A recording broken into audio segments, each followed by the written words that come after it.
வளரும். ஒரு லீடர் அப்படின்னு இருந்தாலே ஃபாலோவர்ஸ் ஒருத்தவங்க இருந்தால் தான் அவங்க லீடர், இல்லைன்னா அவங்க லீடரே கிடையாது. ஒரு அநீதிக்கு குரல் கொடுக்க மாட்டாங்க.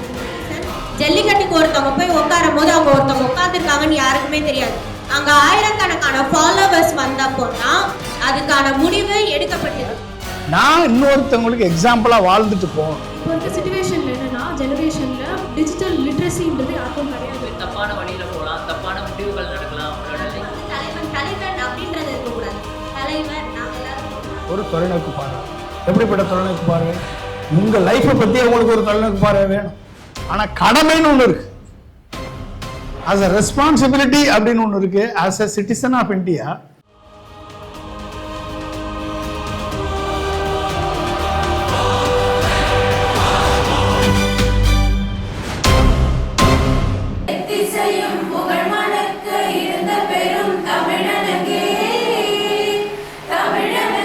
and my faculty members and my dear students, a very happy morning.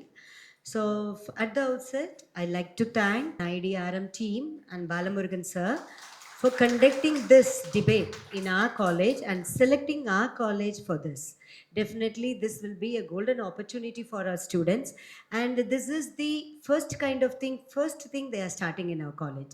So this has to spread, and all the best for them to continue this process everywhere. And also I thank my students who are selected today and they are going to speak, and all the best. Okay, so because this is an initiative, this should spread, and your that is what you are talking today should reach the youth correctly. Nalai Namade. Introduction to IDRM.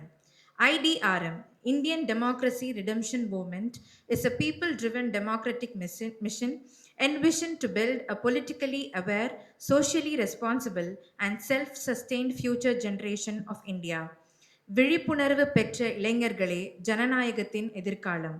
The future of democracy lies in the hands of informed youth. IDRM firmly believes that politics is not untouchable. It is a constitutional responsibility of every citizen. Politics shapes education, equality, opportunity, justice, and freedom. When citizens distance themselves from politics, power becomes concentrated. When citizens actively participate, democracy grows stronger and more accountable. மௌனம் அதிகாரத்தை உருவாக்கும், பங்கேற்பு ஜனநாயகத்தை வலுப்படுத்தும். The mission seeks to educate future generations with strong political and constitutional knowledge, enabling them to emerge as informed decision makers rather than passive followers. A politically conscious citizenry is a true guardian of democracy.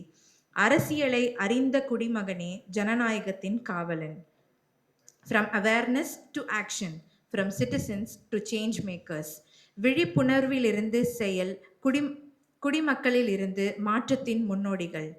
IDRM also works to remind political leadership across India of their constitutional obligation to protect democracy, not through majoritarian dominance, but through inclusive governance that respects minorities, marginalized communities, and diverse voices. ஜனநாயகம் பெரும்பான்மையின் ஆட்சி மட்டுமல்ல, ஒவ்வொரு குரலின் பாதுகாப்பும் ஆகும்.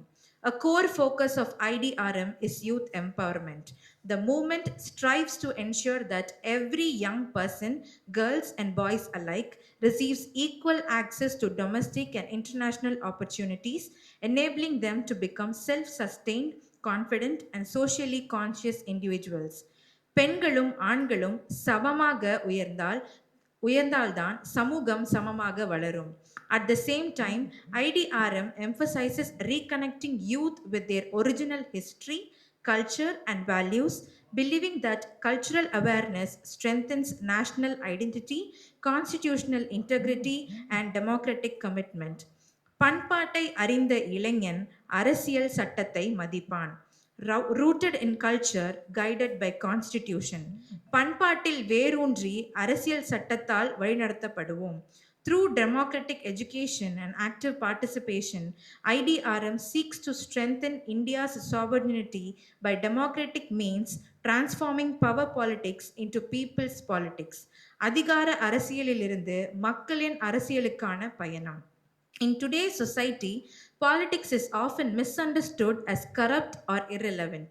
IDRM challenges this perception by asserting that every youth in every family must understand politics, how it functions, but how power is formed, and how it can be transformed into a force of social good. ஒவ்வொரு குடும்பத்திலும் அரசியல் அறிவு அவசியம். IDRM stands firmly with the unheard. எட்டாதவர்களை எட்டுவதே உண்மையான ஜனநாயகம். To reach the unreached. Raising the voice of marginalized and invisible communities is not optional. It is essential for true democracy. IDRM is a living democratic movement, redefining itself with time, responding to people's needs, and working continuously to build a stronger Indian and Tamil society grounded in equality, awareness, and democratic strength. கேட்கப்படாத குரல்களே ஜனநாயகத்தின் உண்மையான சோதனை. IDRM Voice is a digital platform of IDRM, Indian Democracy Redemption Movement, created to broadcast democratic thought, political awareness, and people's voices across social media and platforms. குரல் இல்லாதவர்களுக்கு குரலாக இருப்பதே ஜனநாயகம்.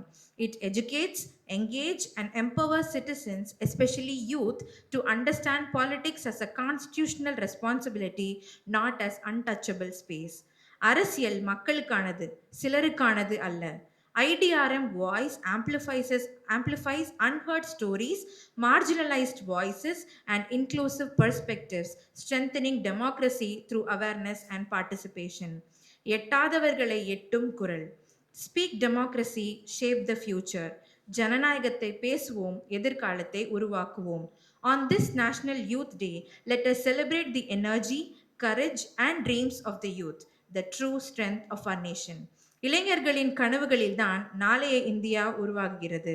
May every young mind grow with values, wisdom, confidence, and compassion, and may your voices shape a more just, inclusive, and democratic future.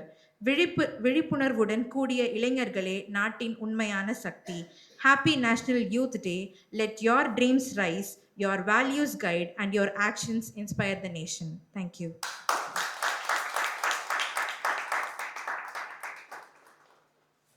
வணக்கம். கீழ்ப்படிய கற்றுக்கொள், கட்டளையிடும் பதவி தாமாக உன்னிடம் வந்து சேரும் என்று கூறிய சுவாமி விவேகானந்தர் அவர்களின் பிறந்த நாளை முன்னிட்டு இந்த national youth day celebration IDRM, அதாவது இந்திய ஜனநாயகம் மீட்பு இயக்கம் அவங்க மாணவர்களுக்கு இடையான ஒரு போட்டியை நடத்த இருக்காங்க. உங்களுடைய கேள்விகளை முன்வைப்பாங்க. அதுக்கு ஏற்ற மாதிரி மாணவர்கள் தங்களுடைய உரையை தொடங்குவார்கள். இன்றைய மாணவர்கள் நாளைய தலைவர்களா அல்லது பின்தொடரும் கூட்டமா? இன்றைய மாணவர்கள் நாளைய தலைவர்களா அல்லது பின்தொடரும் கூட்டமா? இதை தீர்மானிப்பது மாணவர்களா அல்லது சமுதாயமா? உங்களுடைய விவாதம். நம்ம இப்போ என்னதான் நம்மளால லீடர்ஷிப்பா இருக்க முடிஞ்சாலும் ஒரு நல்ல ஃபாலோவர் இருக்கும் போதுதான் அந்த லீடரால ஒரு நல்ல முடிவு எடுக்க முடியும். அதே மாதிரி தலைவருக்கு ஆயிரக்கணக்கான ஃபாலோவர்ஸ் இருக்காங்க. அப்படி ஆயிரக்கணக்கான ஃபாலோவர்ஸ் இல்லைன்னா அந்த தலைவரே தனியா தான் நிக்கணும். அவர் நல்ல முடிவு எடுத்தாலுமே அந்த முடிவை ஃபாலோ பண்றதுக்கு யாருமே இருக்க மாட்டாங்க. ஒவ்வொரு ஃபாலோவர்ஸுமே இன்ஃப்ளூயன்ஸ் ஆகல, இன்ஸ்பயர் தான் ஆகுறாங்க நல்ல விஷயத்தோட. பொன்ராஜா சார் அவரே எடுத்துக்கலாம். ஏன்னா அவர் கலாமோட நிறைய தாட்ஸ் அண்ட் ஐடியாஸை வச்சுதான் இப்போ சொசைட்டிக்கு நல்ல ஒர்க் அண்ட் ஹெல்ப் பண்ணிட்டு இருக்காரு. ஐயாவே முன்னுதாரணமா சொல்லிருக்காங்க, சொல்லிட்டா மட்டும் போதாது, அதை கேட்கறோட ஒருத்தர் கேட்டாதான் நீங்க சொல்றது ரீச் ஆகும் அப்படின்னு சொல்லி காவியா சொல்லிருக்காங்க. இப்போ இந்த சைடு யார் என்ன சொல்றீங்க? லீடர்ஷிப் குவாலிட்டி ஃபர்ஸ்ட் அவர் பில்ட் பண்ணிட்டு அதுக்கப்புறமா தான் ஃபாலோவர்ஸ் எப்படி ஃபாலோ ஆகுவாங்க. அவர் சொல்றது கரெக்டா இல்லையா ப்ரூவ் பண்ணும்ல. அதனால லீடர்ஷிப் குவாலிட்டி தான் ஃபர்ஸ்ட்.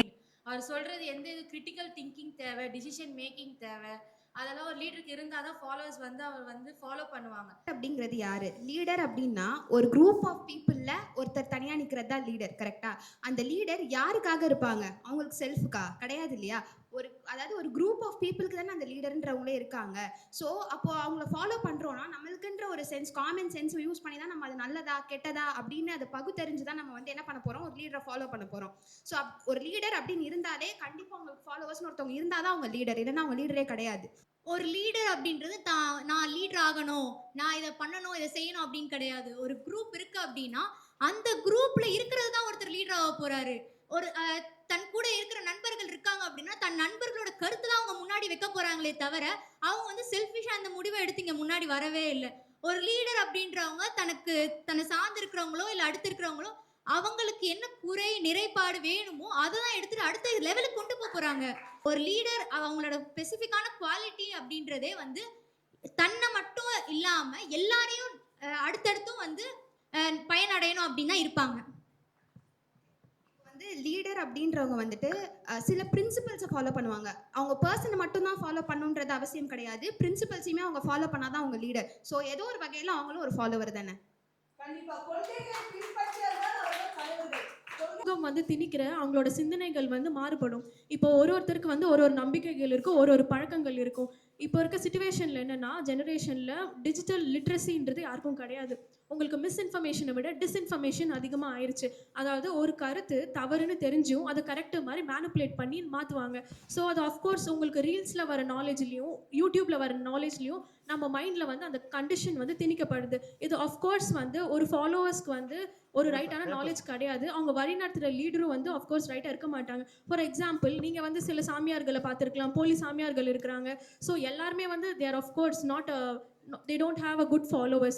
ஸோ இந்த வகையில் வந்து இந்த பாயிண்ட்டை நான் அப்போஸ் பண்ணுறேன். ஏன்னா அவங்க இண்டிவிஜுவலாக நீங்கள் சொல்கிறீங்க அவங்க டெசிஷன் எடுக்கிறாங்கன்னு சொல்லிட்டு, நான் என்ன சொல்கிறேன் அவங்க மைண்ட் அப்படி கண்டிஷன் பண்ணி நீங்கள் டெசிஷன் எடுக்க வைக்கிறாங்க அப்படின்னு சொல்லிட்டு. So they are not right anyways.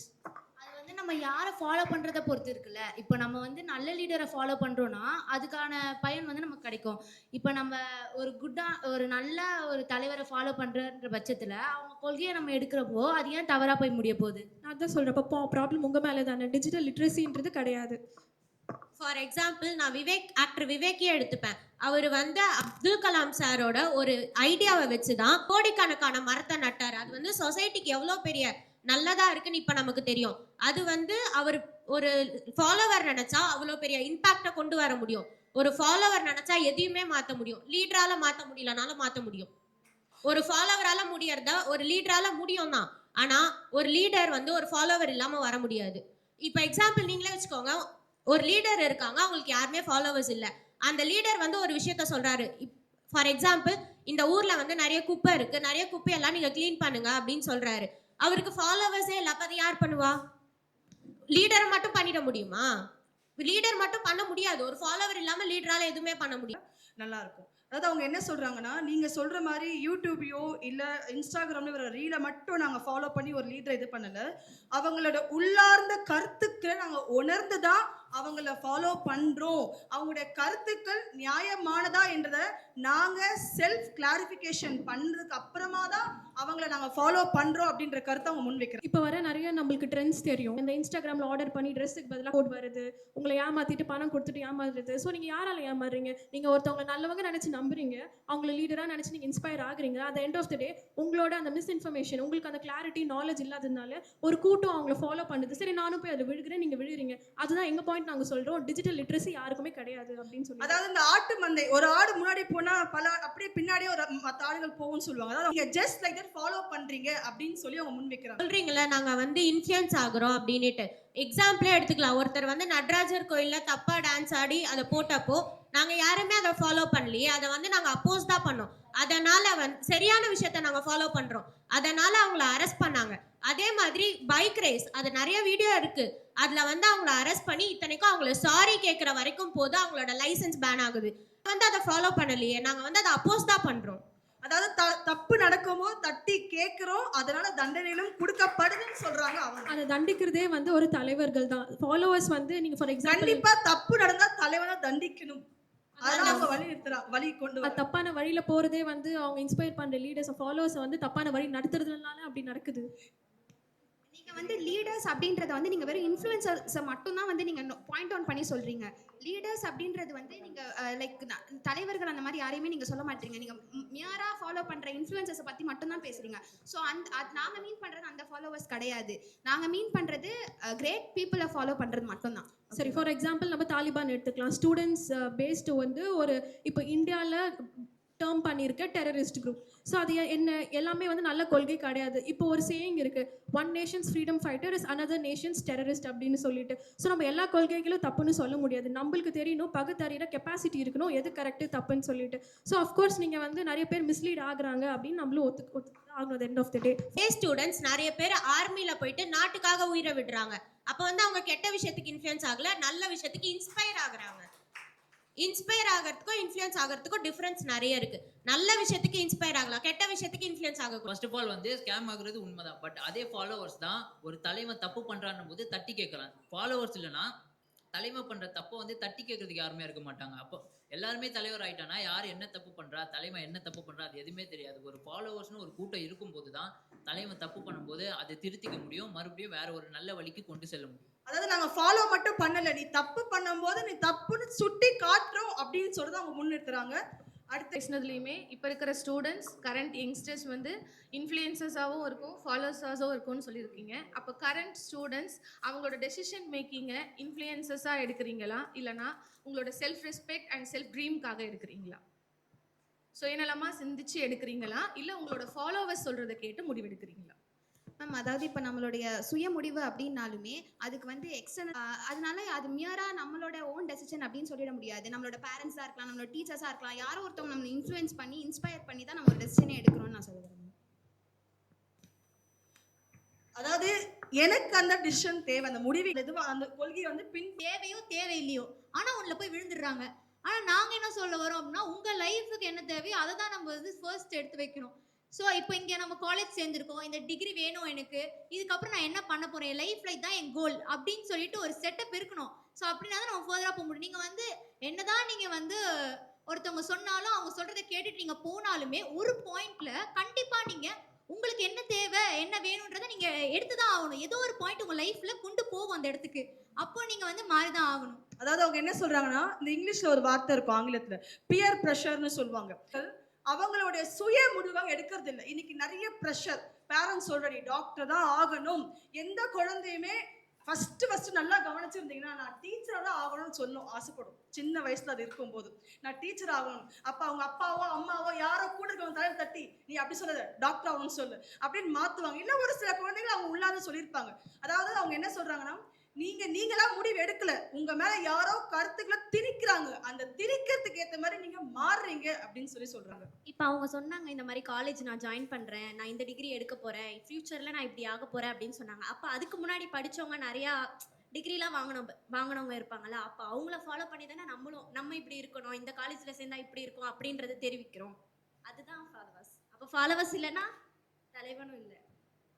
% Of students வந்து காலேஜை செலக்ட் பண்ணுறது வந்து அவங்களோட சீனியர்ஸ் வச்சு தான். மேபி உங்கள் அக்காவாக இருக்கலாம், உங்கள் அம்மாவாக இருக்கலாம், இல்லை உங்கள் ஸ்டாஃபாக இருக்கலாம், யார் சொல்கிறத வேணால் வச்சு நீங்கள் இன்ஃப்ளூயன்ஸ் ஆகலாம். இந்த காலேஜ் நல்லா இருக்கும், நான் படிக்கிறதுக்கு இந்த டிகிரி தான் கரெக்டாக இருக்கும்னு நீங்கள் வந்து ஒரு ஃபாலோவர் கிட்ட, அதாவது நீங்கள் ஒரு ஃபாலோவராக இருந்து தான் கேட்டு தான் நீங்கள் வரீங்க.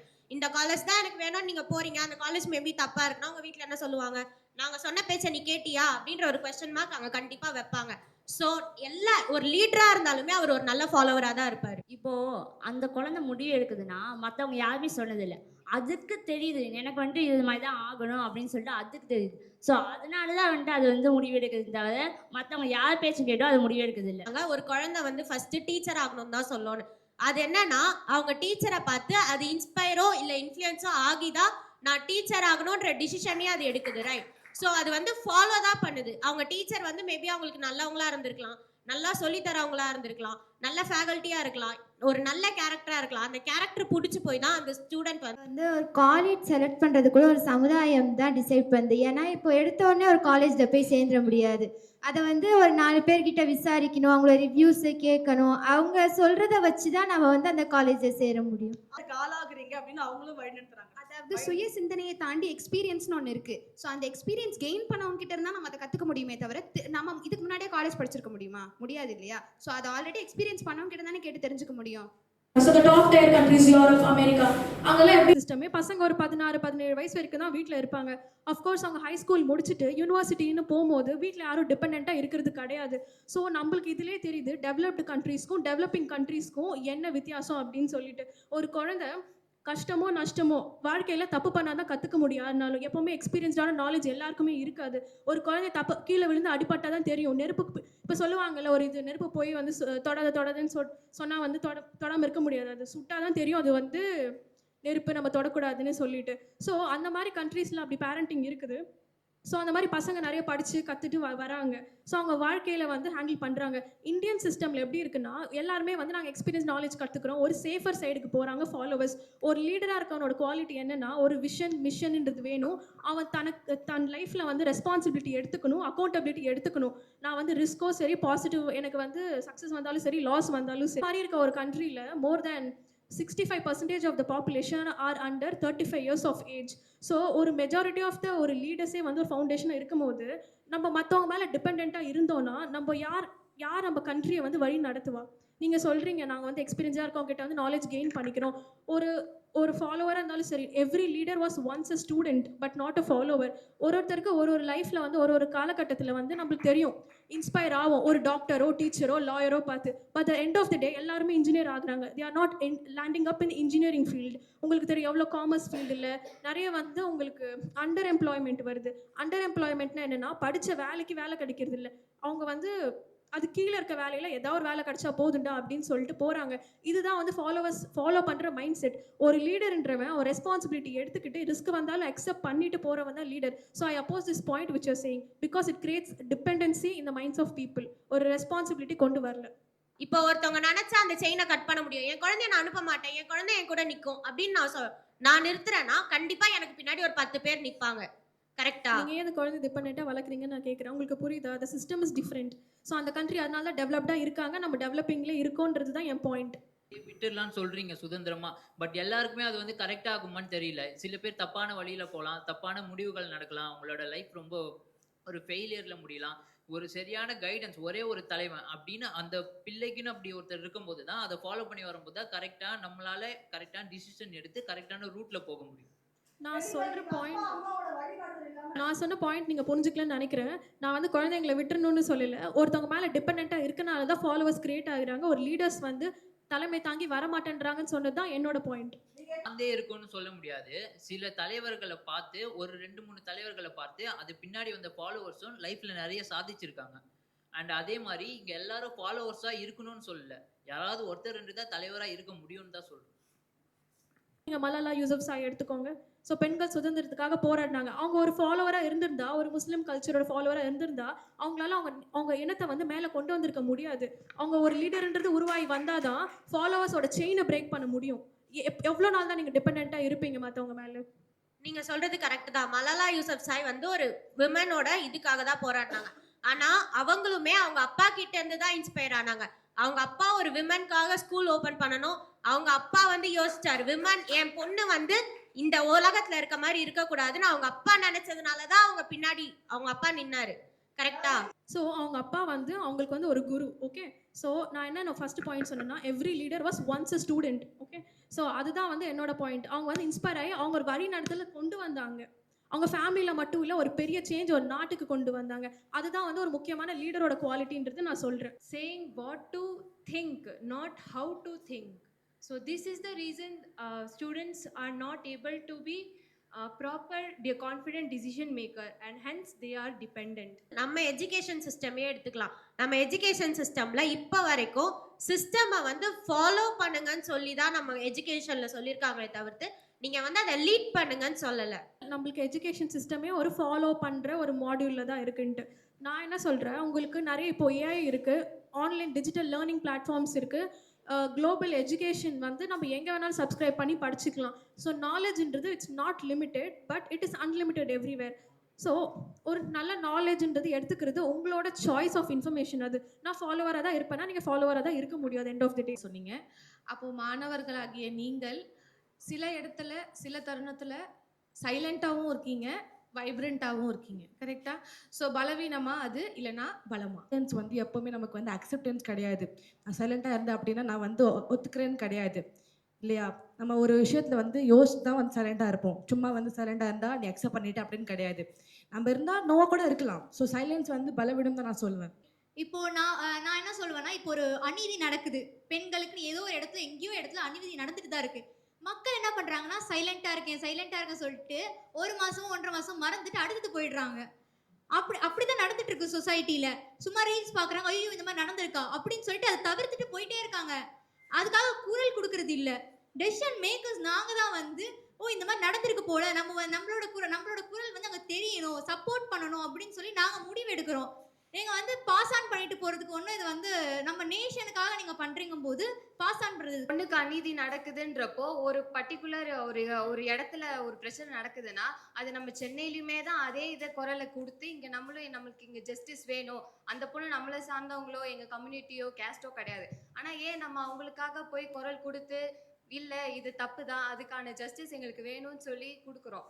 நீங்க சொல்ற மாதிரி பாஸ் ஆன் பண்ணிட்டு போல நிறைய பிரச்சனைக்கு எல்லாருமே ஒண்ணு கூடி எல்லாருக்குமே ஒரு ஒரு ஒரு பர்டிகுலர் இஷ்யூ நடக்குது அப்படின்னா அந்த இஷ்யூக்காக எல்லா இடத்துலயுமே எல்லாருமே போராட்டம் பண்ணியிருக்காங்க.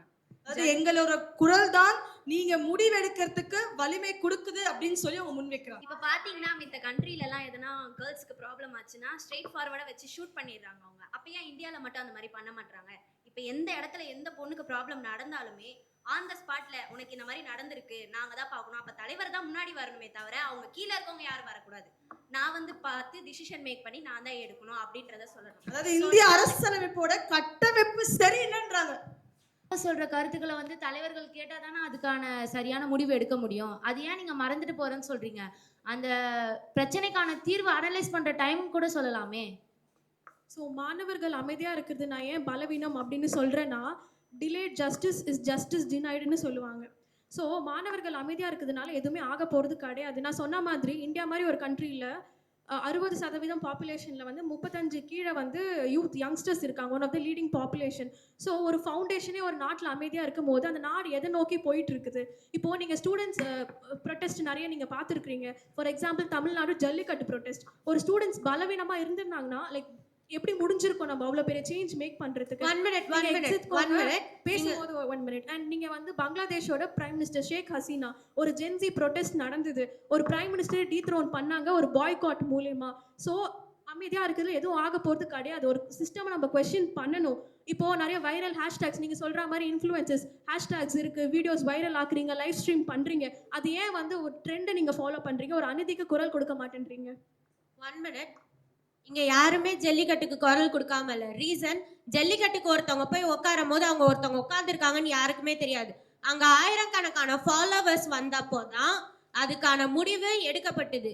அந்த ஃபாலோவர்ஸ் வர வரைக்குமே யாருக்குமே தெரியாது அங்க அப்படி ஒரு பிரச்சனை நடக்குதுன்னு.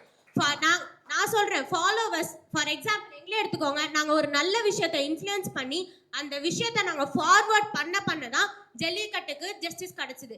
இல்ல நான் ஒரே ஆளு, நான் என் லீடரு, நான் தான் லீடரு, நான் மட்டும் தான் ஜஸ்டிஸ்க்கு போராடுவேன், நான் மட்டும் தான் ஜல்லிக்கட்டுக்கு அங்க உட்கார்ந்துருக்கேன்னு சொன்னாங்க அந்த மாற்றமே வந்திருக்காது. ஒருத்தர் பின்னாடி ஒரு கூட்டம் இருந்தாதாங்க அதுக்கு ஒரு ஜஸ்டிஸ் கிடைக்கும். ஒருத்தர் மட்டும் நான் மட்டும் தான் லீடரா நிப்பேன் எந்த இடத்துல யார் நிக்கிறாங்களோ அந்த இடத்துக்கு ஜஸ்டிஸ் வராது. அது புரட்சின்றது நாங்க ஒன்று கூட தான் அதை நாங்க அமைக்கிறோம், உருவாக்குறோம் அப்படின்னு சொல்லி சொல்றாங்க. நாங்க அன்னைக்கு போராடும் போது தனியா தலைமையை விட்டுல நாங்கெல்லாம் ஒன்று கூடி தான் போராடணும் அப்படின்னு சொல்லி சொல்றோம். அப்போ நீங்க கொஸ்டின் புரிஞ்சுக்கலன்னு நினைக்கிறேன். பலமா பலவீனமா தான் கேட்டாங்க. அப்போ நீங்க பலம்க்கு சப்போர்ட் பண்றீங்கன்னு நாங்க ஒத்துக்கிறோம். தேங்க்யூ. அதாவது நாங்க கேள்வி கேட்டோம், பேசணும், நீங்க என்ன ஆன்சர் பண்ணீங்க, நாங்க சொன்னா கரெக்ட்னு அவங்களே முடிவெடுத்தாங்க பாருங்க. இதுவே மிகப்பெரிய பலம் தான் அவங்களுக்கு. அடுத்த கேள்வி நோக்கி நகரலாம். சமுதாயத்துல இப்ப இருக்கக்கூடிய சோஷியல் மீடியாஸ் ஆபத்தானதா இல்லைன்னா வந்து அது வந்து தேவையானதா? தேவையானதுன்னு நான் சொல்லுவேன். ரீசன், ஜல்லிக்கட்டுக்கு நம்ம ப்ரொட்டஸ்ட்க்கு ஆரம்பிச்சப்போ சோஷியல் மீடியா தான் அவ்வளோ ஹெல்ப் பண்ணுச்சு. அதை நம்ம ஃபாலோ பண்ணதான் அங்கே ஒரு பிரச்சனை அப்படி ஒன்று நடக்குதுன்னு எல்லாருக்குமே தெரிஞ்சது. எல்லாரும் அந்த இடத்துக்கு ஒன்று கூட்டினாங்க, அதனால ஜஸ்டிஸ் வந்தது. சோஷியல் மீடியா இல்லாமல் ஃபாலோவர்ஸோ வரல, லீடர்ஸோ வரல. இன்க்ளூடிங் லீடர்ஸ்க்கே அந்த விஷயம் எப்படி போய் சேர்ந்ததுன்னா சோஷியல் மீடியா மூலியமா தான். அதாவது நான் ஒரு நிமிஷத்துல கால் பண்ணி 10 பேருக்கு சொல்றதை விட ஒரு போஸ்ட் போட்டு ஒரு லட்சம் பேருக்கு, ஒரு கோடி பேருக்கு சொல்றேன்னு சொல்றாங்க. அப்போ அது விவாத மேடையில நான் என்ன சொல்ல விரும்புறேன்னா, ஃபாலோவர்ஸ் லீடர்ஸ்னு பிரிக்க வேண்டாம். ஒரு மனிதன் இன்னொரு மனிதனோட தப்பான கருத்தை வந்து மாத்தினாலே அவனே ஒரு லீடர் தான். ஜல்லிக்கட்டு ஃபாலோவர்ஸ் வராங்கன்னு மட்டும் கிடையாது, ஒரு நல்ல கொள்கைக்காக போராடணும் ஒருத்தரும். ஸோ என்னை பொறுத்த வரைக்கும் எல்லாருமே அங்கே இருந்தவங்க ஒருத்தருமே லீடர் தான். தொழில்நுட்பம், ஆட்டோமேஷன், ஏஐ பற்றி எல்லாருக்குமே தெரிஞ்சிருக்கும். அப்போ ஏஐ அண்ட் ஆட்டோமேஷன் உங்களுடைய வாய்ப்புகள் விச் மீன்ஸ் ஆப்பர்ச்சுனிட்டிஸை ரெடியூஸ் பண்ணுதுன்னு நினைக்கிறீங்களா, இல்லைனா அது இன்க்ரீஸ் பண்ணணும்னு நீங்கள் நினைக்கிறீங்க? ஆப்பர்ச்சுனிட்டிஸை வந்து ரெடியூஸ் தான் பண்ணுது மேம். எங்களுக்கு என்னென்ன தகுதிகள் இருக்கோ அது எல்லாமே ஏஐ வந்து பூர்த்தி செய்யும் போது எங்களுக்கு கிடைக்க வேண்டிய ஒரு இடம் வந்து கிடைக்காம போகலாம் ஃபியூச்சரில். லைக் எக்ஸாம்பிள் வந்து எனக்கு நல்லாவே போம் எழுத தெரியும். நான் இன்ஸ்டாவில் ஒரு போம் பேஜ் ஒன்று வச்சுருக்கேன். அதில் வந்து கமெண்ட்ல ஒருத்தர் வந்து என்ன சொன்னார்னா, இதை விட ஏஐ ChatGPT நல்லா பண்ணி தரும் அப்படின்னு போட்டிருந்தாரு. எனக்கு புரியல. சரி, நானும் என்னோடதே போட்டுட்டு இதை விட பெட்டராக பண்ணி தரோம், பெட்டராக பண்ணி தந்துருச்சு. ஸோ அதனால எனக்கு தகுதி இல்லைன்னு இல்லை. இப்போ இதையே எக்ஸாம்பிளாக எடுத்துக்கிட்டு ஃபியூச்சரில் ஒரு நல்ல சாங்கான லிரிக்ஸோ இல்லை வேற ஏதாவது ஒரு ஸ்கிரிப்ட் எழுதுறதோ இது எல்லாமே ஏஐ வச்சு பண்ணிட்டாங்கன்னா நமக்கான வாய்ப்புகள் இல்லாமல் போயிடும். நமக்கு திறமை இருந்தோ கிடைக்க வேண்டிய இடம் கிடைக்காம போயிடும். அதாவது திறமை இருக்கு, என்னை வந்து நீங்க என்ன பண்றீங்க, ஏஐ அப்படின்ற ஒரு டெக்னாலஜியை வச்சு என்ன பின் தள்ளுறீங்க, கீழே தள்ளி விட்டீங்க, திரும்ப நான் எங்க இருந்து வந்தனோ அங்கேயே நீங்க என்ன அனுப்புறீங்க அப்படின்னு சொல்றாரு. மேம், அந்த ChatGPTலயே அதுலயே சொல்லிடும். ChatGPT மே ஷோ டிஃப்ரெண்ட் ரிசல்ட்ஸ் இன்அக்யூரேட்னு அதுலயே காட்டிடும். அப்படியே நீங்க அதை சேஞ்ச் பண்ணலாம்ல. அதுலயே சொல்லிடுது முன்னாடியே, ரிசல்ட் தப்பாவும் வரும் கரெக்டாகவும் வரும், அது நீங்க பார்த்துக்கோங்கன்னு அதுவே கொடுத்துருது. அதுதான் அவர் என்ன சொல்றாருன்னா, அதுதான் கொடுக்குறே, அது நிறைய கொடுக்க நான் வந்து அவுட் ஆஃப் டேட் ஆயிடுறேன் அப்படின்னு சொல்றாரு. என்ன நீங்க கீழே தள்ளிடுறீங்கன்னு சொல்றாரு. அதனால நமக்கான வேலை வாய்ப்புகள், நமக்கு கிடைக்க வேண்டிய ஒரு இடம் வந்து கிடைக்காம போகிறதுக்கு வாய்ப்புகள் நிறையவே இருக்குன்னு தான் சொல்லிட்டு. ஓகே, வேலை வாய்ப்புகள். அதனால நம்மளுக்கு வந்து இந்த degree artificial intelligence and data science சொல்லிட்டு ஏஐல என்னெல்லாம் செக்டார்ஸ் இருக்கோ எல்லாத்துலயும் வந்து இப்போ வர கரண்ட் ஸ்டூடெண்ட்ஸ் வந்து இன்வால்வ் ஆகுறாங்களே. எனக்கு இப்போ இந்த சொசைட்டி இதை பேஸ் பண்ணி தான் போயிட்டு இருக்கு. அப்போ நான் என்ன பண்ணணும், இதை நான் கத்துக்கணும், இதை நான் தெரிஞ்சுக்கணும், அப்பதான் என்னால சர்வே பண்ண முடியும், சஸ்டைனபிளா இருக்க முடியும் அப்படின்னு சொல்லிட்டு முடிவு எடுக்கிறாங்களே. நீங்க வந்து சின்ன விஷயத்துக்குலாம் ஓகே ஏஐ வந்து நீங்க வந்து எங்களை சப்ரஸ் பண்ணுதுன்னு சொல்லலாம். ஆனா அடுத்த ஃபியூச்சருக்கு தேவைப்படும் போது, இந்த நேஷனுக்குள்ள தேவைப்படும் போது ஏஐ வந்து ஒரு சப்போர்ட்டராவோ என்ஹான்சராவோ இருக்கு. அதனாலதான் நாங்க சூஸ் பண்ணி நிறைய பேர் அதை மூவ் பண்ணி போயிட்டு இருக்காங்களே. அதாவது அவர் என்ன சொல்றாருமா, ஏஐ வந்து மனிதனுக்கு உதவறதுக்கு ஒரு கருவி பொருளா கொண்டு வரப்பட்டது. ஆனா நீங்க என்ன பண்றீங்கன்னா, மனிதனையே எடுத்துட்டு அதையே ஒரு பொருளா வச்சுக்கிறீங்க. அதனால எனக்கு வாய்ப்புகள் தட்டு போகுது அப்படின்னு சொல்றாங்க. இப்போ ஒரு நியூஸ் வந்தது, அமேசான்ல இருந்து ஒரு சர்டைன் வேலையில இருக்கவங்கள வந்து நீக்கிறாங்க. எக்ஸாம்பிள், அந்த இடத்த வந்து ஏஐயை ரீப்ளேஸ் பண்றதுக்கான பவர் இருக்கு. அப்ப நான் எதுக்கு தேவையில்லாம ஒரு மனுஷனுக்கு பே பண்ணி நான் அவனை பண்ண வைக்கணும்? அப்ப ஏஐ வந்து நம்மளோட இடத்த வந்து பறிக்குதே தவிர்த்து அது வந்து நம்மளை வந்து அதிகப்படுத்தலை. எக்ஸாம்பிள், நான் இல்லைன்னா சொல்ல, ஏஐ வந்து ஹெல்ப் பண்ணுது. ஆனால் ஏஐ வந்து நம்மளோட வாழ்க்கையோட அடிமட்ட தேவையையே அழிக்குது. ஏன்னா ஒரு மனுஷனுக்கு ஒரு வேலைங்கிறது வந்து ஒரு நெசசிட்டி, ரைட்? அமேசானில் இப்போ கூட அதுக்கான ஃபைட் போயிட்டு இருக்கு. ஏன்னா ஒரு சர்டைன் குரூப்ஸ் ஆஃப் பீப்புளை வந்து அவங்க வேலையிலேருந்து தூக்க போகிறாங்க. அதாவது நீங்க ஏஐ எப்படி யூஸ் பண்றீங்கன்னா, அது ஒரு எய்டா யூஸ் பண்ணாம ரீப்ளேஸ்மெண்ட்டா யூஸ் பண்றீங்க. அதுதான் பிரச்சனை. அதை வந்து ரீப்ளேஸ்மெண்ட்டா யூஸ் பண்ணா ப்ராப்ளம். அதாவது ரீப்ளேஸ்மெண்ட்டா யூஸ் பண்றதுனால தான் ப்ராப்ளமே. இப்போ ஹியூமன் அந்த எம்ப்ளாய்மெண்ட்டை மொத்தமா நீங்க ரீப்ளேஸ் பண்ணி ஏஐ உள்ள கொண்டு வரீங்க இல்லையா? அதை ஒரு எய்டா மட்டுமே நம்ம யூஸ் பண்ணிட்டு இருந்தோம்னா அதால நம்மளுக்கு பெரிய இம்பாக்ட் கிடையாது. பட் ரீப்ளேஸ் பண்றதுனால தான் இம்பாக்டே வருது, கிரியேட் ஆகுது. ஓகே, ஒரு ஏஐன்றது உலகத்துக்கே ஒரு சேஞ்ச் வந்தால் ஃபஸ்ட்டு அடாப்ட் பண்ணிக்கிறது கஷ்டமாக தான் இருக்கும். Of course that is the need of the hour. So ஒரு ஏஐயை வந்து க்ரியேட் பண்ணது ஒரு ஹியூமன். ஓகே, அதை ட்ரெயின் பண்ணுறது பேக்ரவுண்ட்லேயும் வந்து ஒரு ஹியூமனைஸ் தான். ஓகே, நம்ம வந்து இன்புட் கொடுக்குறது ஒரு ஹியூமன் தான். ஸோ இப்போ இருக்க சிச்சுவேஷனுக்கு நீங்கள் ஜாபில் போனாலும் சரி, உங்களுக்கு ஃபஸ்ட்டு எனக்கு கேட்குறாங்க, ஏஐ தெரியுமா, ஏஐ யூஸ் பண்ண தெரியுமா? அதாவது நீங்கள் ஏஐனால ஒர்க் ரீப்ளேஸ் ஆயிடுச்சுன்னு சொல்கிறது ஒரு முட்டாள்தனம். ஏன்னா நம்ம ஏஐ மாஸ்டர் பண்ண கற்றுக்கிட்டோன்னா, அதில் நம்ம எப்படி வேலை பார்க்கணும், ஏஐ எப்படி வேலை வாங்குறோன்னு கற்றுக்கிட்டோன்னா நம்ம தான் வந்து ஒரு லீடர். நம்ம ஒரு ஃபாலோவராக இருக்க தேவையில்லை, எனக்கு வேலை கிடைக்கல அப்படின்னு சொல்லி நம்ம ப்ளேம் பண்ண தேவையில்லை. We have to adapt to the changes. அது வந்து என்னோட ஃபர்ஸ்ட் பாயிண்ட். நெக்ஸ்ட் ஒன் வந்து ஏஐனால எம்ப்ளாய்மெண்ட் ஆப்பர்ச்சுனிட்டிஸ் மட்டும்தான் நீங்கள் பேசுனீங்க. அது வந்து ஆப்பர்ச்சுனிட்டிஸை இன்க்ரீஸ் பண்ணுது. நான் ஒரு பாயிண்ட் இது சொன்னேன். இன்னொரு பாயிண்ட் வந்து என்னென்னா, அவுடேட்டட் சிஸ்டம்ஸ். இப்போது நம்மளுக்கு வந்து ஸ்லோவாக டைம் கன்சியூமிங்கான வேலையெல்லாம் வந்து சீக்கிரமாக முடிச்சு கொடுக்குது ஏஐ. ஸோ அதனால நம்மளுக்கு எம்ப்ளாய்மெண்ட் ஆப்பர்ச்சுனிட்டிஸ் கம்மியாகல. ஸ்டில் நீங்கள் சர்வீஸ் செக்டர்ஸ், நர்சிங் போகிறீங்க, லா போகிறீங்கன்னா AI can never replace, because ஏஐயால் வந்து AI can do critical thinking but it can not handle emotions. Okay, so AI வந்து எப்போவுமே ஏஐனால வேலை போயிடுச்சுன்னு சொல்லுறதே ஒரு முட்டாள்தனம். பிகாஸ் நிறைய இடத்துல ஹியூமனோட திங் வந்து இன்னுமே தேவைப்படுது. Humans are at most needed. இப்போ டாப் லெவல் சிஇஓ எல்லாமே போகணுன்னா கூட they are preferring the humans who are better at using AI. So one more point என்னன்னா, we can question authority. இன்ஃபர்மேஷன்ன்றது ஏஐ மூலயமா உங்களுக்கு ஈஸியாக கிடைக்குது. மியராக நீங்கள் வந்து பியர் சொல்கிறத கேட்டுக்கிட்டோ வேறு அப்பா அம்மா சொன்னாங்க கேட்டுக்கிட்டோ நம்ம ஃபாலோ பண்ணணும்னு அவசியம் இல்லை. Information it's in our hands, our finger tips. So AI மூலயமா we can question the authority, we can address the social issues. So இதெல்லாம் வந்து ஒரு பெட்டரான ஆப்பர்ச்சுனிட்டிஸாக நான் பார்க்குறேன் ஏஐனால. ஃபீலிங்ஸ் எல்லாத்தையுமே பார்த்தா நம்ம வந்து ஃபைனலாக வந்து ஒரு பொலிட்டீஷியன்ஸையோ இல்லைனா வந்து ஒரு லீடர்ஸையோ தான் நம்ம பார்க்குறோம். அப்போ இளைஞர்களாகிய நீங்கள் பொலிட்டீஷியன்ஸ் ஏதாச்சும் ஒரு விஷயம் இல்லைனா ஒரு ப்ரொட்டஸ்ட் கொண்டு வராங்க அப்படின்னா அந்த இடத்துல நீங்கள் போயிட்டு ப்ரொட்டஸ்ட்டுக்காக வெயிட் பண்ணுறீங்க. தட் இஸ் இது எல்லாமே குட். பட் ஆனால் அமைதியாக இருக்க இளைஞர்கள் பற்றி தான் இப்போ என்னோட கேள்வியே. இப்போ நான் பொலிட்டீஷியன்ஸோட இன்வால்வ் ஆகணுமா ஆகக்கூடாதா, இல்லை நான் ஆகவே வேண்டாம் அப்படின்னு நீங்கள் நினைக்கிறீங்களா, இல்லை நானும் அந்த தலைவர்களோடு சேர்ந்து என்னுடைய கருத்தையும் இந்த சமுதாயத்துக்கு கொடுக்கணும்னு நீங்கள் நினைக்கிறீங்க? இது வந்து ஒரு பார்ஷியல் அக்செப்டன்ஸ் மாதிரி தான். அதாவது இப்போ வந்து பொலிட்டீஷியன்ஸோட ஃபுல்லாக மர்ஜ் ஆகுறது வந்துட்டு அதுவும் வந்துட்டு ஒரு ஒரு மைனஸ் பாயிண்ட் மாதிரி தான். அண்ட் சுத்தமாக தெரியாமல் இருக்கிறதுமே இதுதான். இப்போ சுத்தமாக தெரியாமல் இருந்தது அப்படின்னா இப்போ நம்ம தான் ஸோ லீடர்ஸ் செலக்ட் பண்ண போது நம்ம தான் வந்து அதை பற்றின நாலேஜ் கொஞ்சமாக இருந்தால் தான் நமக்கு ரைட் டெசிஷன் எடுக்க முடியும். ஸ்டூடெண்ட்ஸ் நிறைய பேர் ரொம்ப சைலண்டா இருக்காங்க. அவங்க வந்து பேசவே மாட்டாங்க. ஆனா ஒரு நல்ல லீடரா ஆகணும் அப்படின்னு ஒரு முடிவு எடுக்கிறாங்க. அவங்களுக்கு வந்து பாலிடிக்ஸ் பின்னாடி பேக்ரவுண்டும் இல்லை, பாலிடிக்ஸ் பத்தி அவங்களுக்கு எதுவுமே தெரியல. அண்ட் ஸ்டில் அவங்க ரொம்ப சைலண்டா இருக்காங்கன்றபோது அவங்களால எப்படி ஒரு நல்ல லீடரா வர முடியும்? ஒரு தலைவனா ஆகிறதுக்கு வந்து பதவியோ இல்ல வந்து படிப்போ அதிகாரமோ தேவையே இல்லை. ஒரு மாணவனுக்கு வந்து முயற்சி இருந்தாலே அவங்களால வந்து ஒரு தலைவனா அந்த முயற்சி தான் நீங்க எடுக்கலன்னு சொல்லி சொல்றாங்க. அது எப்படி நீங்க சொல்லுவீங்க? எல்லாம் இப்போ ஒரு மேடையில வந்து பேசணும்னாலும் இப்போ நீங்க வந்து பேசக்கூடாது இதெல்லாம் எதுக்கு அப்படின்னு கண்டுக்காம விட்டுட்டீங்கன்னா விட்டுலாம். பேசணும்னு நீங்க முயற்சி எடுத்ததுனால நீங்க வந்திருக்கீங்க அப்படின்னு பார்த்தா ஒரு ஃபாலோவர்ஸுமே தலைவன் தான் நாங்க சொல்றோம். நம்ம சமுதாயத்தில் நடக்குது. ஸோ அதனால எவ்வளோ உயிரிழப்புகள், எவ்வளோ ஸ்டாம்பீட்னா உங்களுக்கு தெரியும், கூட்ட நெரிசல் அதிகமாக இறந்து போகிறாங்க. அதே மாதிரி ஒரு கிரிக்கெட்டர் பெங்களூர்ல இருக்க ஒரு ஸ்டேடியம்ல எவ்வளோ உயிரிழப்புகள் நடக்குது. Because why? ஒரு ஃபாலோவர்ஸ்னால. அந்த தலைவன் சொல்லல நீங்க இப்படி இருங்கன்னு சொல்லிட்டு ஃபாலோவர்ஸோட கண்மூடித்தனமான நம்பிக்கை, ஹீரோ வர்ஷிப், எதுக்கு உங்களுக்கு அவ்வளோ கூச்சல்? அதே மாதிரி கும்பமேளால நடக்கும்போது கூட மக்களுக்கு சிவிக் சென்ஸ் அப்படின்னு சொல்லக்கூடிய ஒரு சோஷியல் ரெஸ்பான்சிபிலிட்டி இருந்தாலே இந்த மாதிரி தவறுகள் நடக்காது. ஸோ என்னோட பாயிண்ட் நான் என்ன சொல்ல விரும்புறேன்னா, மியூரா ஃபாலோவர்ஸ் நீங்க அந்த லீடரை ஃபாலோ பண்ணுங்க, பட் ஃபாலோவர்ஸா ஒரு சிவிக் சென்ஸ், ஒரு காமன் சென்ஸ் நீங்க இன்கல்டேட். ஃபாலோவர் இல்லாம நீங்க யார்கிட்ட போய் டெசிஷன் கேட்பீங்க? ஸோ வந்து எல்லாருக்குமே பிளைண்டா நம்மளால ஃபாலோ பண்ண முடியாது. அது எண்ட் ஆஃப் தி டே நம்மளுக்கு எது தேவை நம்மளுக்கு தெரியும். அது பகுத்தறிவே இல்ல உங்களுக்கு. யாரோ சொல்றத கேட்டு நீங்க செயல்படுறீங்க, உங்களுக்கு சுயசிந்தனை இல்ல. இப்போ லைக் அவங்களே ஒரு ஆன்சர் கொடுத்துட்டாங்க. என்ன அப்படின்னா வந்துட்டு நீங்க சொன்னீங்க எல்லாத்துக்குமே ஐடியாலஜிஸ் தேவை, பொலிட்டிக்கல் பார்ட்டிஸ்க்கு ஐடியாலஜிஸ் தேவை. ஸோ அதே மாதிரி தான் ஐடியாலஜிஸை மட்டும் தான் நம்ம ஃபாலோ பண்றோம். ஓகே, அதுதான் ஃபாலோவர்ஸ். ஐடியாலஜிஸ் நீங்க சொன்னீங்க இல்லையா, அந்த ஐடியாலஜிஸ் தான் நாங்கள் ஃபாலோ பண்றோம். So every political party follow their own ideologies. அது வந்து எப்படின்னா ஓன் இந்த சென்ஸ் அவங்க இன்ஸ்பயரான ஐடியாலஜிஸ் தான் அவங்க ஃபாலோ பண்றாங்க.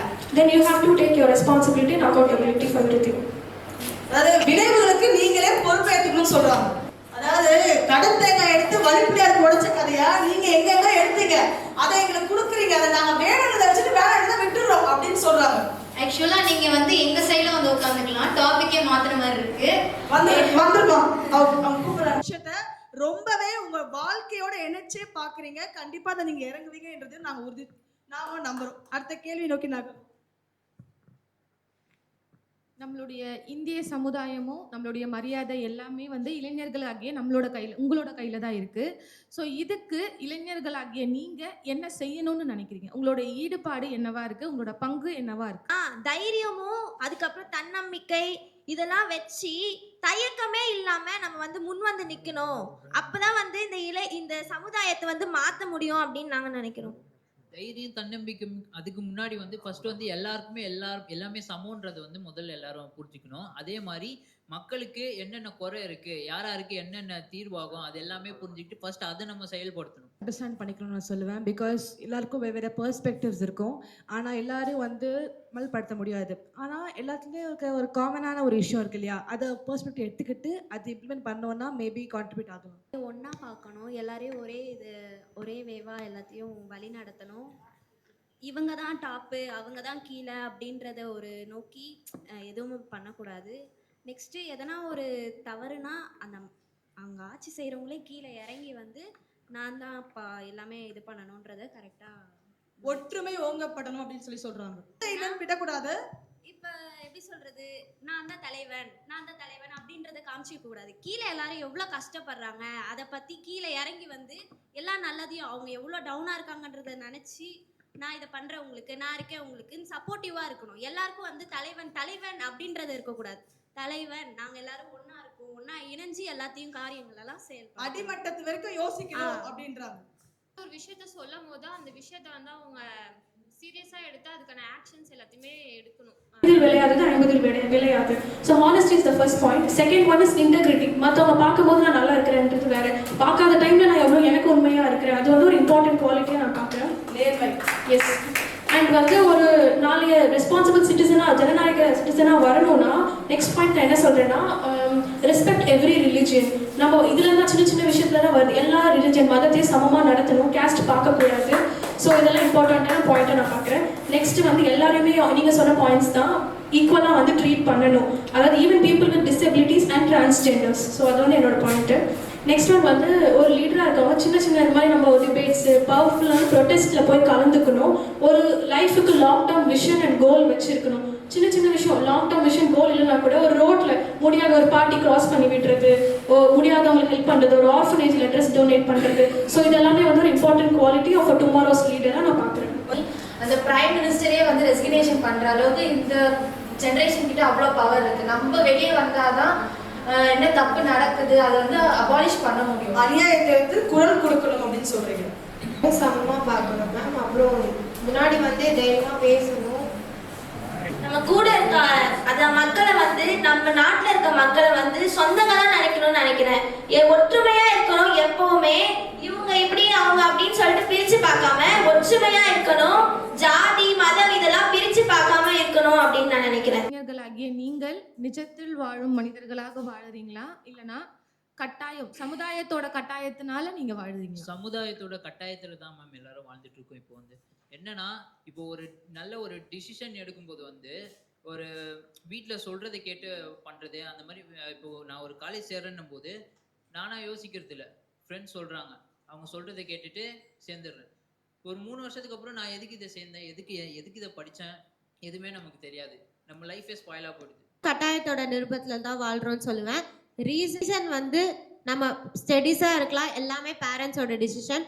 அதே மாதிரி சொசைட்டியில் வந்து என்ன பார்க்கப்படுதுன்னா, நீ வந்து குழந்தை பிறந்துடுச்சா ஸ்கூல் சேர்க்கணும், ஸ்கூல் சேர்த்தாச்சா அடுத்து வேலையா அடுத்து மேரேஜ் அடுத்து குழந்தை, அடுத்த குழந்தைய படிக்க.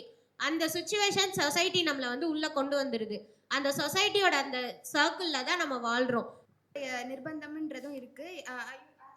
ரெண்டுமே சொன்ன மாதிரி வந்துட்டு external pressures, internal family pressures, peer pressures எல்லாமே கலந்து தான் வந்துட்டு நம்மளோட மொத்த லைஃப் சர்க்கிளுமே ஃபுல்லாகவே அதில் உள்ளதாக இருக்குது. ஸோ அதனால வந்துட்டு சமுதாயத்துடைய நிர்பந்தம் தான் இது.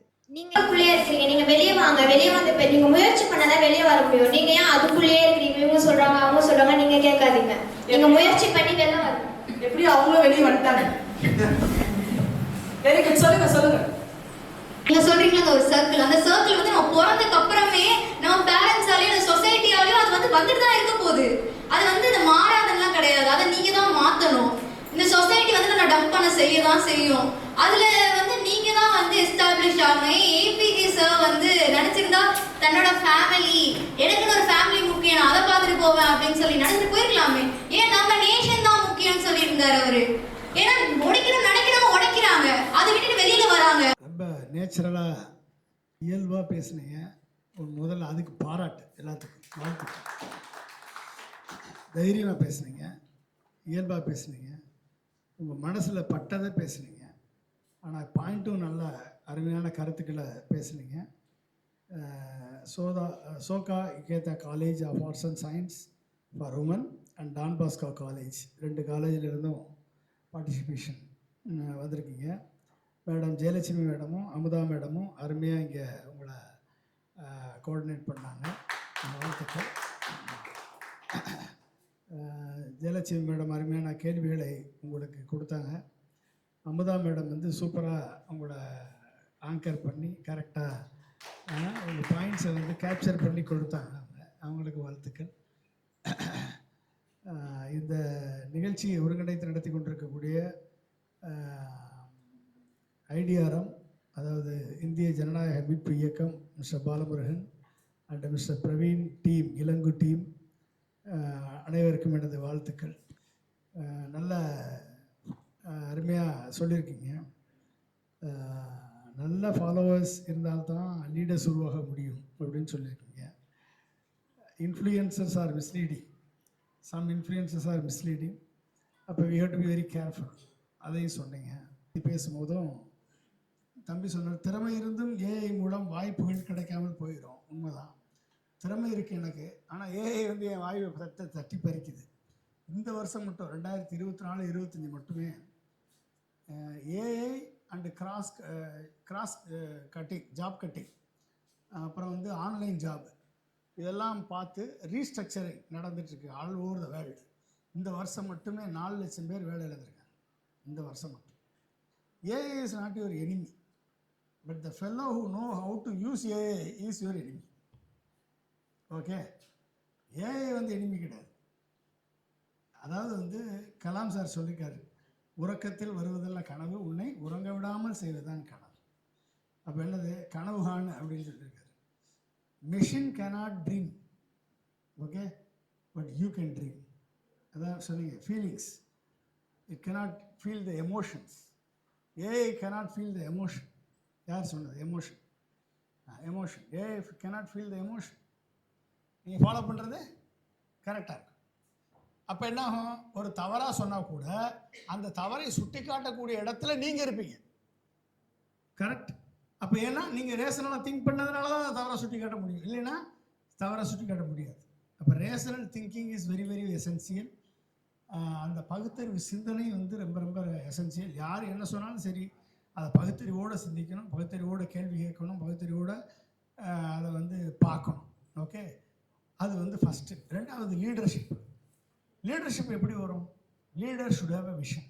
லீடர்ன்றது ஒரு தொலைநோக்கு பார்வை இருக்கணும். லீடராக இருந்தால் உங்களுக்கு ஒரு தொலைநோக்கு பார்வை. எப்படிப்பட்ட தொலைநோக்கு பார்வை? உங்கள் லைஃப்பை பற்றி உங்களுக்கு ஒரு தொலைநோக்கு பார்வை வேணும். இந்த சமுதாயம் பற்றிய ஒரு தொலைநோக்கு பார்வை வேண்டும். இந்த நாட்டை பற்றி ஒரு தொலைநோக்கு பார்வை வேண்டும். இந்த உலகத்தை பற்றி ஒரு தொலைநோக்கு பார்வை வேண்டும். அப்போ எத்தனை பார்வை? ஓகே, உங்கள் லைஃப்பை பற்றி ஒரு தொலைநோக்கு பார்வை வேணும். உங்கள் குடும்பத்தை பற்றி ஒரு தொலைநோக்கு பார்வை வேணும்.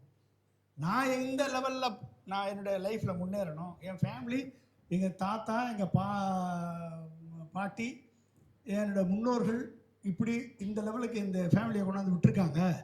இந்த ஃபேமிலியை நான் அடுத்த கட்டத்துக்கு எடுத்துகிட்டு போக வேண்டிய பொறுப்பு எனக்கு இருக்குது. அது மட்டும் இல்லை, அடுத்த கட்டத்துக்கு எடுக்க வேண்டிய பொறுப்பு மட்டும் இல்லை, நான் இன்னொருத்தவங்களுக்கு எக்ஸாம்பிளாக வாழ்ந்துட்டு போகணும். என்னை பார்த்து எனக்கு வரக்கூடிய தலைமுறை, எங்கள் அண்ணன் இப்படி இருந்தார், எங்கள் அக்கா இப்படி இருந்தாங்க, அப்படின்னு சொல்லி அவங்க உங்களை பார்த்து இன்ஸ்பயர் ஆகணும். அப்போ இன்ஸ்பயர் ஆகணும்னா என்னது? டீச்சர் வந்து எல்லா டீச்சரும் பாடம் நடத்துகிறவங்க அத்தனை பேர் டீச்சர் தான். ஓகே, பாடத்தை நடத்துகிறவங்க அத்தனை பேர் அறிவோட பாடம் நடத்துகிறவங்க அத்தனை பேர் டீச்சர்ஸ். ஓகே, பட்டு ஒரு சில டீச்சரால் மட்டும்தான் உங்களுக்குள்ளே இருக்கக்கூடிய தனித்திறமையை கண்டறிந்து வெளியே கொண்டாட முடியும். அவங்க தான் கிரேட் டீச்சர். யார் கிரேட் டீச்சரு? உங்களுக்குள்ளே என்ன தனித்திறமை இருக்குது என்பதை கண்டறிந்து வெளிக்கொண்டு வருவர் யார்? அவங்க தான் great teacher. But the teacher, inspired டீச்சர்னு ஒருத்தர் இருக்கார். அவர் யார்? தன் செயலால், தன் நடத்தையால், தனது அறிவால், தனது திறனால் அடுத்தவங்களை இன்ஸ்பயர் யார் பண்ணுறாங்களோ அவங்க தான் இன்ஸ்பயர்ட் டீச்சர். அப்போ இன்ஸ்பயர்ட் டீச்சர் மட்டும் கிடையாது, அவங்க inspire leaders. Everybody should become a leader. Okay, அப்போ எப்போ ஆகும்? நீங்கள் நல்ல ஃபாலோவராக இருந்தால் மட்டும்தான் நீங்கள் லீடராக எமர்ஜ் ஆக முடியும். ஓகே, அது ஒன்று ஃபஸ்ட்டு. ரெண்டாவது லாஸ்ட்டாக ஒன்று சொல்லி பிடிக்கிறேன். நீங்கள் சொன்னீங்க, அதாவது நாங்கள் வந்து ஒரு கூட்டுக்குள்ளே எங்கள் சமுதாயம் எங்களை அடைக்குது. இந்த சமுதாயம் வந்து படி படி படி, அடுத்துனது வேலை வேலை, அடுத்துனது கல்யாணம் கல்யாணம், அடுத்து குழந்தை, அடுத்து இந்த இந்த ரொட்டீனுக்குள்ளே போய் நாங்கள் மாட்டிக்கிறோம், இதிலேருந்து வெளியே வாங்க சொன்னீங்களா? அதாவது இதில் தான் நீங்கள் வந்து ஒன்றை புரிஞ்சுக்கணும். அதாவது 2 விஷயம் இருக்குது. அறிவு என்பது வந்து உங்களை வளர்த்து கொள்வதற்கு அறிவு வேணும். ஓகே, அதுக்கு என்ன வேணும்? கல்வி வேணும். அது வந்து உங்களுக்கு அறிவை கொடுக்குது, உங்களை மேம்படுத்துது, உங்களுடைய லைஃப்பில் உங்களை அடுத்த நிலைக்கு எடுத்து செல்கிறது அறிவு. ஆனால் கடமைன்னு ஒன்று இருக்குது, ஆஸ் அ ரெஸ்பான்சிபிலிட்டி அப்படின்னு ஒன்று இருக்குது. As a citizen of India உங்களுக்குன்னு ஒரு ரெஸ்பான்சிபிலிட்டி இருக்குது. அது பையனோ பொண்ணோ, அந்த ரெஸ்பான்சிபிலிட்டி இஸ் டு, கடவுள் என்ன கொடுத்துருக்காரு? பல்கி பெருகக்கூடிய விதையினுடைய வித்தை கொடுத்துருக்காரு. இல்லைன்னா இந்த உலகம் பல்கி பெருகாது. இந்த உலகம் வந்து பல்கி பெருகாது, அடுத்த நிலைக்கு போகாது. அப்போ அந்த கடமைன்னு ஒன்று இருக்குது. யாருக்கு என்ன கடமை கொடுக்கப்பட்டிருக்கிறதோ அந்த கடமை அஸ் அ ஃபேமிலியா, அது வந்து is a part of your life as a கடமை. Yes, okay. அப்போ என்னது? லட்சியம் கொண்ட யாரும் அடிமைப்படுத்த முடியாது. You have a vision, you have a லட்சியம், உங்களை யாரும் அடிமைப்படுத்த முடியாது. புரிஞ்சுக்கிட்டீங்களா? உங்களுக்கு லட்சியம்னு ஒன்று இருந்துச்சுன்னா உங்களை யாரும் அடிமைப்படுத்த முடியாது. லட்சியம் இல்லை அப்படின்னா, ஓகே, குரங்கு வந்து மண்டையில் ஏறி உட்காந்துக்கும். ஓகே, அந்த குரங்கு உங்களை கண்ணை பிடிச்சிருக்கும், காதை பிடிச்சிருக்கும், சடை பிடிச்சிருக்கும், எல்லாத்தையும் பிடிச்சிருக்கும். அது சோசியல் மீடியாவாக இருக்கலாம், ஓகே, யூடியூப்பாக இருக்கலாம், இன்ஸ்டாகிராமாக இருக்கலாம், இல்லை வீடியோ கேம்ஸாக இருக்கலாம், ஓகே, இல்லை போதை விரதம் இருக்கலாம், இல்லை வந்து ஃப்ரெண்ட்ஸாக இருக்கலாம், ஓகே, இல்லை லவ்வாக இருக்கலாம், எது வேணாலும் இருக்கலாம். ஓகே, லட்சியம் இருந்துச்சு அப்படின்னா, அந்த லட்சியத்தை நோக்கி உழைச்சிங்க அப்படின்னா கண்டிப்பாக உங்கள் கடமையும் உங்களுக்கு புரியும். ஓகே, உங்கள் அறிவு உங்களுக்கு கை கொடுக்கும், கடமை உங்களை வழிநடத்தும், நீங்கள் தலைவர்களாக மாறுவீர்கள். வாழ்த்துக்கள். அனைத்து மாணவிகளுக்கு ஐடிஆர்எம் சார்பாக நன்றியை தெரிவித்துக்கொண்டு, இந்த முதல் அமர்வில் உள்ள இளைஞர்கள், நீங்கள் அடுத்த அமர்வுக்கான கொஸ்டினை நீங்கள் தான் செட் பண்ண போகிறீங்க. இதில் இந்த குரூப்பில் இருந்து ஒரு லிமிட்டெட் ஸ்டூடெண்ட்டு அந்த குரூப்பில் பேசினதுலேருந்து செலக்ட் பண்ணுறாங்க. நீங்கள் அடுத்த அமர்வுக்கு கொஸ்டினை கலந்தாலோசி செலக்ட் பண்ணுவீங்க. நாங்கள் எடுக்கக்கூடிய அடுத்த எந்த காலேஜில் போய் எடுக்கிறோமோ அந்த காலேஜோ இல்லை இங்கேயே கூட நடத்தலாம். வெளியிலேருந்து காலேஜ் ஸ்டூடெண்ட் வருவாங்க, அவங்களுக்கு நீங்கள் கொஸ்டின் செட் பண்ணுவீங்க. அதே மாதிரி அது கண்டினியூஸாக போய்கிட்டே இருக்கும். மெட்ராஸ் லெவலில் மேக்ஸிமம் ஒரு 3 மாதமோ 2 மாதத்தில் பண்ணோன்னே இங்கே இன்னைக்கு யார் கொஸ்டின் செட் பண்ண போகிறாங்கன்னு சார் சொல்லுவார். அவங்க வந்து மறுபடியும் டிபேட்டுக்கு வருவீங்க. உங்களுக்கு well trained debate will be given. கொஞ்சம் ஏன்னா இப்போ நம்ம டைம் கொடுத்துட்டோம். Will give enough time. But நல்லா பண்ணாங்க, அது நல்ல வெரி குட், அது போகும். அதனால் இப்போ அடுத்த அமர்வுக்குள்ள கொஸ்டினை நீங்கள் செட் பண்ணுவீங்க. இளைஞர்களாகிய நீங்கள் தான், ஏன்னா ஃப்யூச்சர் உங்கள் கையில் தான் இருக்குது. அதனால் நீங்கள் செட் பண்ணுவீங்க. அதை நான் உங்கள்கிட்ட சொல்லிக்கிறேன். நன்றி. வாழ்த்துக்கள். ஆமாம், வாழ்த்துக்கள். ஏஐ பற்றி என்னடா சொன்னேன்? நல்லா பேசணும்.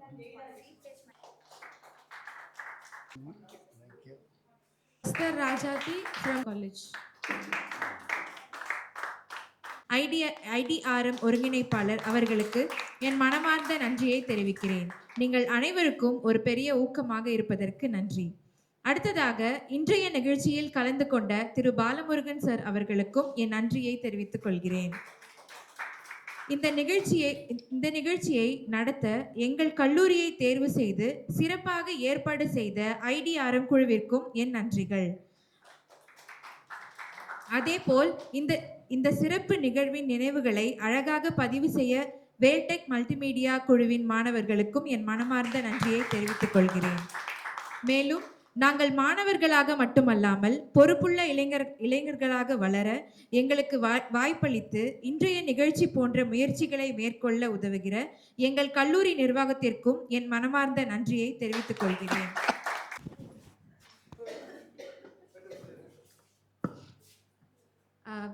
ஸோ நான் ரொம்ப சந்தோஷமாக இருக்கேன். ஏன்னா ஆக்சுவலி நானும் இந்த டிபேட்டில் பார்ட்டிசிபேட் பண்ணியிருக்க வேண்டியது, பட் நான் நோன் தான் சொன்னேன்.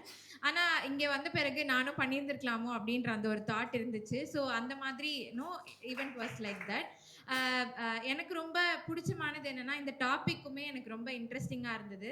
லைக் நிறைய பேர் வந்து அரசியல் அப்படின்ற விஷயத்தெல்லாம் வந்து காலேஜில் பேசுகிறதுக்கு அலோவ் பண்ண மாட்டாங்க, பிகாஸ் அந்த டாபிக் ரொம்ப சென்சிட்டிவாக போகும் அப்படி இப்படின்னு சொல்லிட்டு. பட் அதே ஒரு மெயின் டாப்பிக்காக எடுத்து, அதுவும் நேஷ்னல் யூத் டேல வந்து அப்படிப்பட்ட ஒரு டாப்பிக்கை பேசணும் அப்படின்னும் போது it is really inspiring. And இவ்வளோ பேர் அதுக்காக ப்ரிப்பேர் பண்ணி இங்கே வந்திருக்காங்க அப்படின்னும் போது எனக்கு ரொம்ப இன்ஸ்பைரிங்காக இருக்குது. அண்ட் ஒரு விஷயம் என்னென்னா, லைக் இங்கே வெறும்னே இது வந்து சோக்கா எக்கிடா டான் பாஸ்கோட நின்றாமல் இன்னும் நிறைய காலேஜஸ் வந்து பார்ட்டிசிபேட் பண்ணணும் அப்படின்னு சொல்லி நான் கேட்டுக்கிறேன்.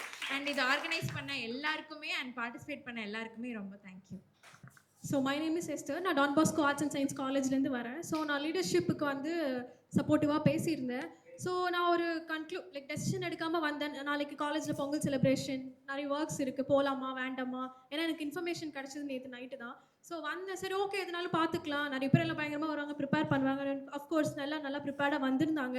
அண்ட் மெயினாக சொல்லணும்னா த டீம் அண்ட் சார் ரொம்ப ஹெல்ப்ஃபுல்லாக இருந்தார். He was very friendly. எனக்கு ஒரு புது சரௌண்டிங் அட்மாஸ்ஃபியர் அப்படின்ற ஒரு லெஃப்ட் அவுட்டே எனக்கு நான் ஆகலை. So that was all very helpful.